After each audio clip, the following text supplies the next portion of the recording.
All right. Good morning, everyone. Hope everyone had a great Christmas. Welcome back to our weekly Bitcoin wrap up. So we got Coach Nick Massey, lead Pray Huddle. So morning, man. Good morning. Merry Christmas. Going to be a Happy New Year soon. Hope you had a great time. Yeah, and this is the last one before the new year, right? So next year's one will be in 2026 already. So, like I think you mentioned last week, short week, so there probably wasn't too much noise out there. But what did Bitcoin not do this week that a lot of people were maybe expecting? Well, a lot of people actually thought it was going to crash down to 80,000. Friday was a huge Bitcoin options expiration, $27 billion. And so everyone was waiting to see what's going to happen on Friday. Is the market just going to flood down and go and flush basically to 80K? And that dog didn't bite. You know what I mean? It ended up staying pretty much flat, held at 87K. So it wasn't as terrifying as everyone maybe thought. In addition, a lot of times the holidays are a good time to orange pill people. You're sitting around the table with family, you're talking about life, assets, business, and a guy like me is going to talk about Bitcoin.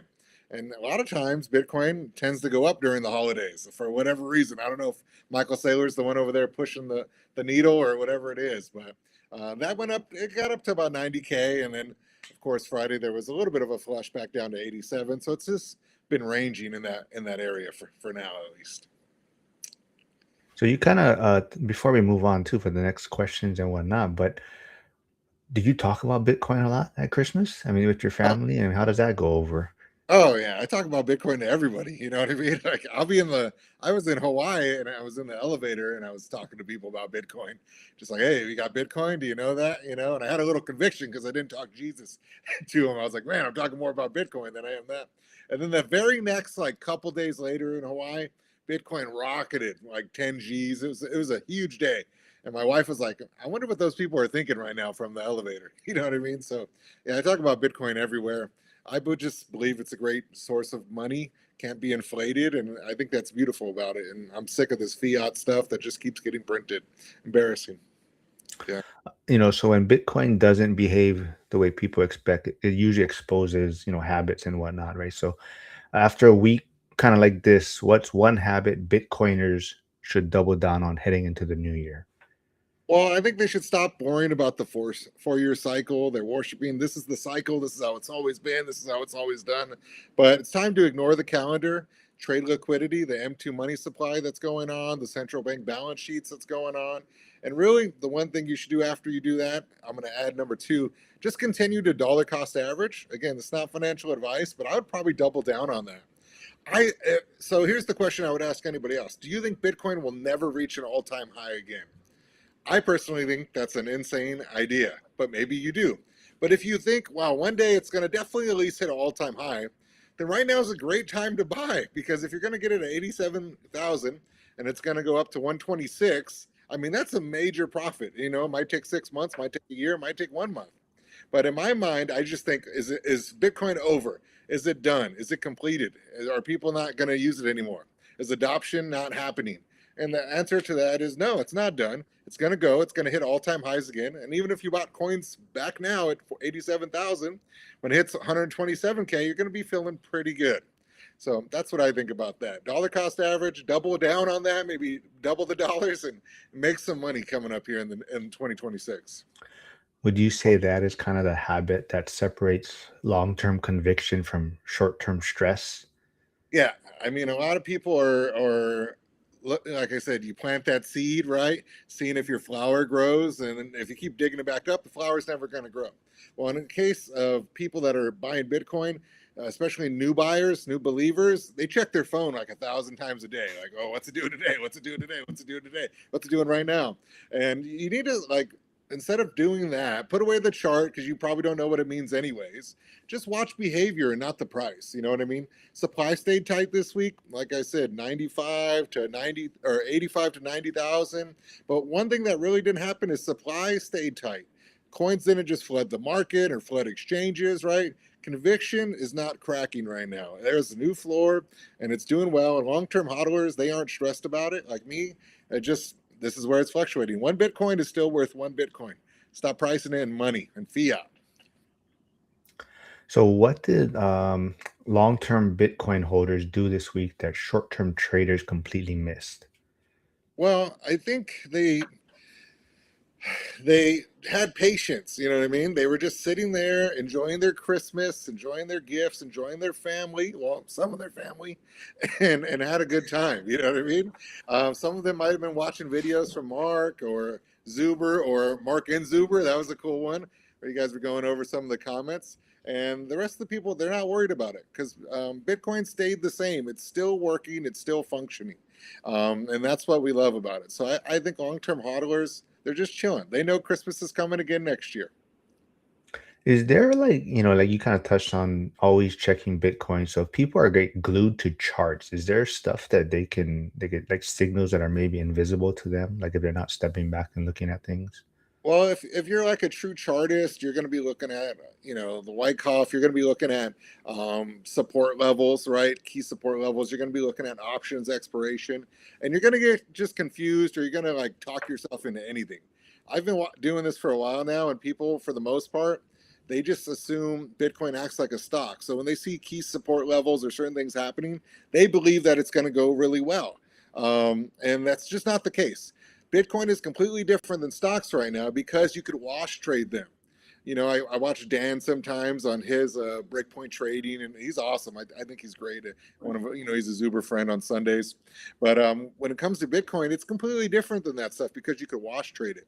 So it's being manipulated by these Coinbase, Winter Minute, and things like that, where they're just selling their coins, buying them back cheaper, and swiping leverage. So it's not the same thing. I wouldn't be a chartist for Bitcoin. I would just be a long-term player. Don't even bother looking at that. Just be a 4-year hodler at the minimum, and make some money. So this brings up maybe an interesting thought experiment. If someone unplugged from the charts all week, what would Bitcoin have taught them anyway? Bitcoin, probably taught them that Bitcoin can be boring sometimes. All the time you're thinking it's volatile, it's going to be shooting up 10,000, it's going to be shooting down 20,000. Bitcoin was over 100 grand for almost a year. And for people that think that it's just volatile, no, it's still mining, right? Blocks are mined, network stayed secure, the rules didn't change during this entire time. Bitcoin price, just stay off your phone, right? It's 87,000. It was 87,000 last week. It's 87,000 this week. And unless you're really trying to trade it, and even then, a lot of people, like 97% of traders, end up losing money. So I wouldn't recommend that for the average person.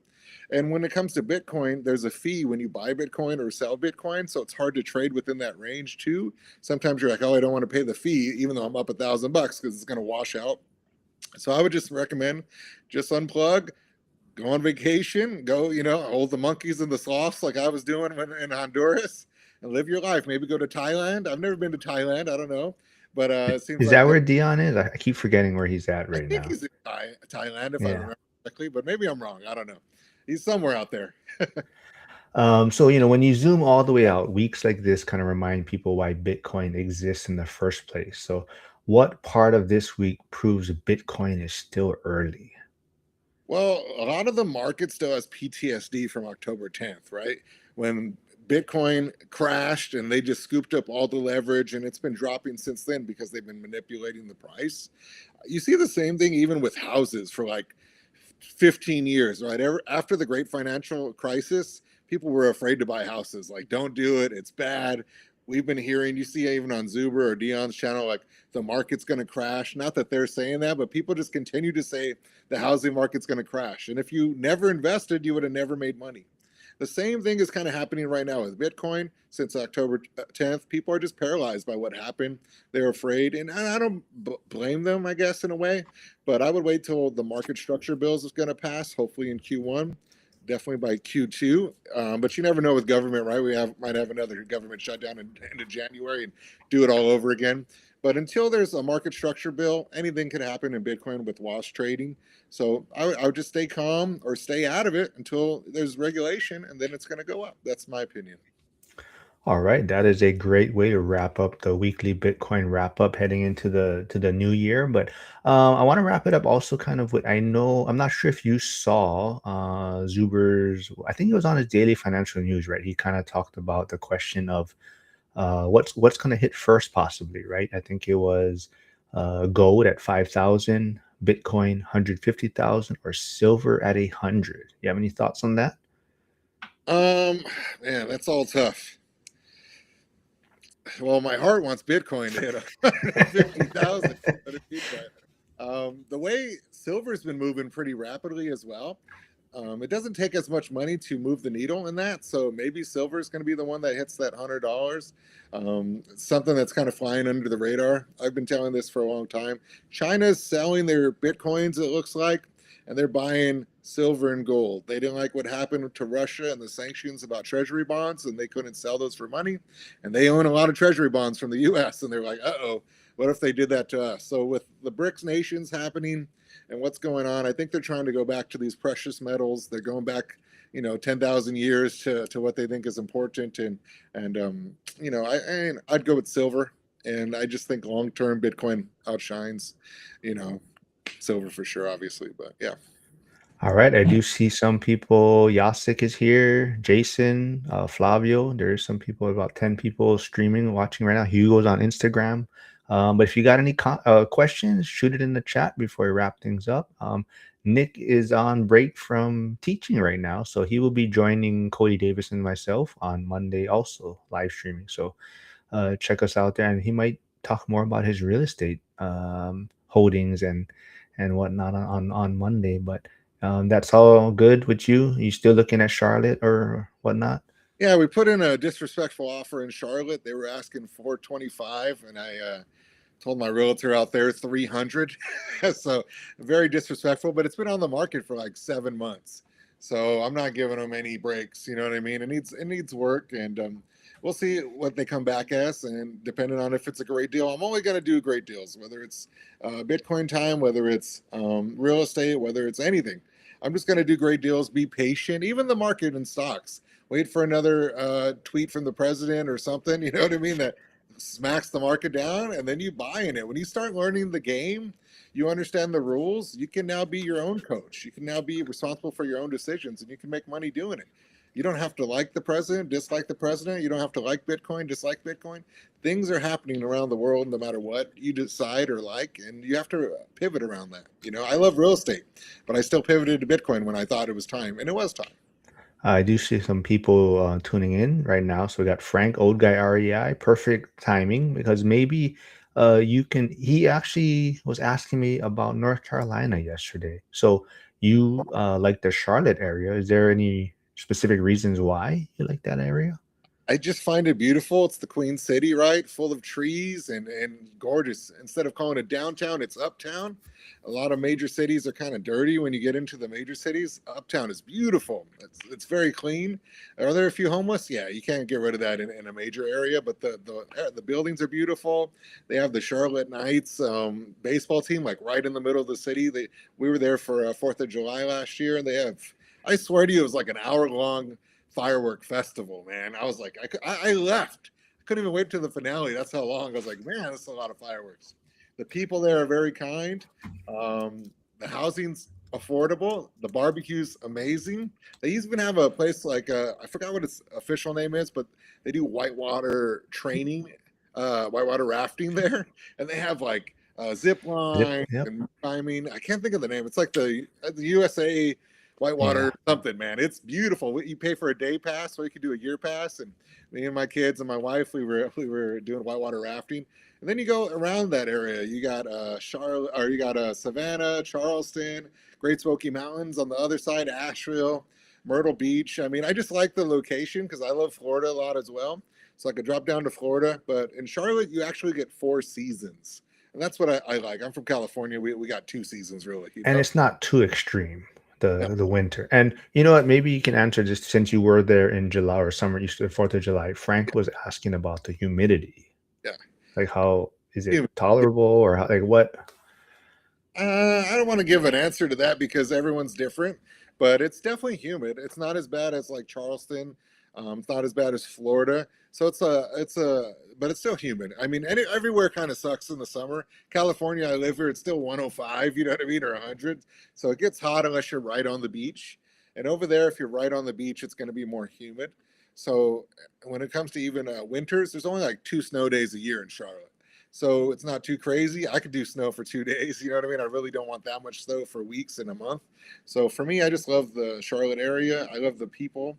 and we actually been there a couple times now, and we kind of found our area where we want to live. It's a different market there too. Like if you do rentals in South Carolina, which is part of Charlotte, they have double the property tax if you do rentals there. So you probably want to buy your rentals in North Carolina, even though they both have great landlord friendly laws. The property tax difference in South Carolina versus North Carolina completely different. It also seems to be very hard to find duplexes and small multifamily there. There's just not a lot of them, it seems like. And if they are, they're not letting go of them. Harrison, Trade Better 99 is catching the last of it. He says, should I dollar cost average in Bitcoin or Solana? Oh man, well, I love Bitcoin, so it's a little easier for me to say that because of the supply that just doesn't continue to go for forever. I also do like Solana though. Solana is a new network; it's fast. Basically, Bitcoin is slow, right? Everything you gotta mine, and everything's slow at Bitcoin, but it's secure. Solana is very fast. I think it's the new, what they're going to put everything on. It's the new internet that everyone's going to be using. So I think Solana makes a lot of money for what it is right now, the size of it. But I don't know what the future is for Solana forever. But I love both of those a lot. I just like Bitcoin more for the slow, secure, and the Bitcoin mining side. Yeah. All right, cool. Yeah, maybe you convince Frank enough to move to North Carolina. I know he's considering leaving California when it's time, and I think he was initially set for Washington, but it seems like they're headed towards that California policies and stuff also too. So I think he is looking at some other places possibly, and he keeps hearing North Carolina. So I did tell him, yeah, North Carolina, South Carolina, for those same reasons too. Like it's in the middle. You have Tennessee, you have Georgia around there. Florida's right around there. Hey, Marlon RE is tuning in. We are wrapping things up, but good morning from Colorado. And I believe he has rentals, or this person has rentals in California also. But yeah, like I mentioned, if people haven't heard, there's Nick's YouTube channel in the chat. If you can go jump over there, he hit 300 subscribers recently, and he will be joining Cody Davis and myself on Monday since he is on Christmas break. So he might be digging a little bit more into his real estate side on Monday with us. But if there's no more questions, if there's any more, throw it in quickly, and Nick can help you with some Bitcoin talk. But thanks for tuning in this week, everyone. How was your Christmas then, Nick? Before we wrap it up, then. My Christmas was wonderful.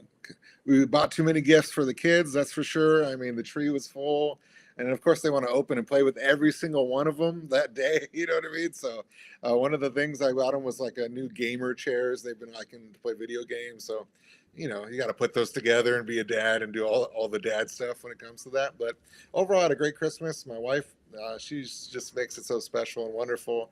We have our food, we're enjoying ourselves, and I'm Italian. You know what I mean? So we have meatball sandwiches and some untraditional Christmas things as well, besides like prime rib or anything like that. Yeah. Harrison does want to remind us that Virginia is right there too, not too far away as well, because he's in Virginia. So he just wanted to Oh, remind us that. oh, Hyder is saying Bitcoin has a real thesis and is reliable. The price is just a reflection of sentiment, not ability or lack of ability. oh yeah. Well, even Virginia is beautiful. That's what I love about Charlotte. You could drive up to New York in 10 hours and hit up Washington D.C. in 6, and all Myrtle Beach. You could just go to so many wonderful places from Charlotte, anywhere over there. It's totally different than the West Coast. I'm from California, obviously, and you got to drive 6 to 10 hours just to get to one new state. You know what I mean? So it's very different than what it is. And I think you said he was thinking about going to Washington.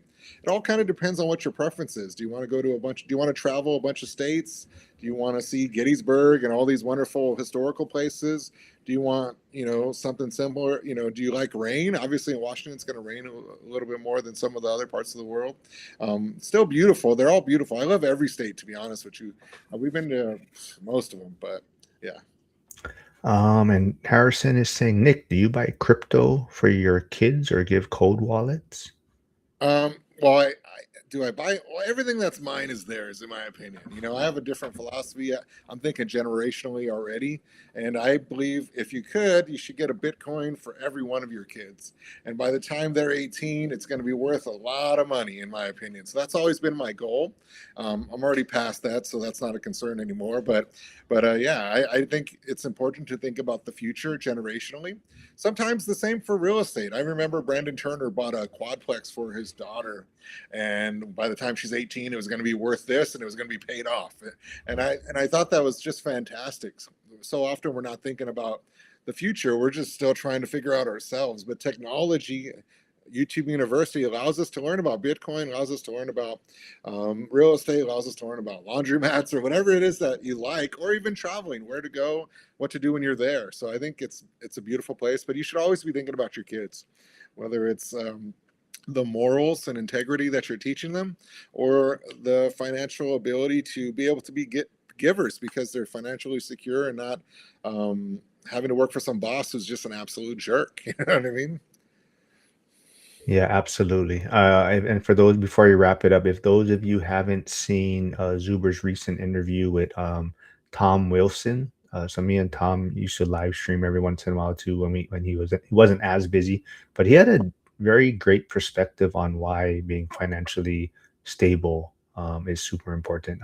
So go check out that interview with Zuber recently, and it really opens your eyes onto why having financial security is very important. So, everyone, thanks for tuning in this Saturday. I know everyone is getting over the Christmas break, and we'll be heading into the new year, so everyone is kind of busy. But Nick, thanks for doing this. We're gonna do this weekly. So next one is gonna be well, our next Bitcoin one will be in 2026. Yeah, But like I said, Nick will be joining us Monday with Cody Davis. And yeah, I think as you know, this is a great place. Just remember, Bitcoin doesn't reward prediction, right? It rewards patience, discipline, and conviction, right? So, absolutely. all right, Nick. So thanks for doing this, man, and I will see you Everybody. on Monday.